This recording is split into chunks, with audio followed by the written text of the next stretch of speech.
బాగా తెలుసు. నువ్వు దేవుడు ఆశించినట్టుగా జీవించకుండా నిన్ను చెరిపేస్తుందేమిటి నీకు బాగా తెలుసు. నిన్ను అపవిత్రపరుస్తుందేమిటి నీకు బాగా తెలుసు. దానిని నువ్వు ఛీ అని ఏ రోజైతే అనగలుగుతావో ఆ రోజు నీ జీవితంలో ఓ అద్భుతమైనటువంటి ఆ ప్రారంభాన్ని నువ్వు చూస్తావు.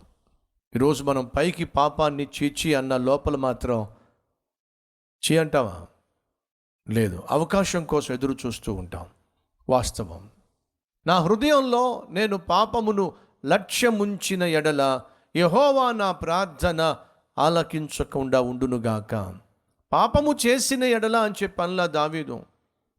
పాపమును లక్ష్యముంచిన ఎడల, పాపము పట్ల నాకేమాత్రం కొంచెం ఇష్టం ఉన్నా సరే దేవుడు నా ప్రార్థన ఆలకించడు. మనలో చాలామందికి ఉన్న అభిప్రాయం ఏమిటంటే, మనం పాపం చేస్తేనే దేవునికి మనకు మధ్య ఆ పాపము అడ్డుగా వస్తుంది అనే భావన ఉంది. కానీ బైబిల్ సెలవిస్తుంది, నువ్వు చూడకపోవచ్చు, నువ్వు చేయకపోవచ్చు, దాని పట్ల నీ మనసులో ఎక్కడైనా కొంచెం మక్కువ ఉంటే చాలు, కొంచెం ఇష్టం ఉంటే చాలు, అదే నీకు దేవునికి మధ్య అడ్డుగా వచ్చి పడుతుంది. అర్థమైందా? అది బైబిల్ యొక్క సారాంశం.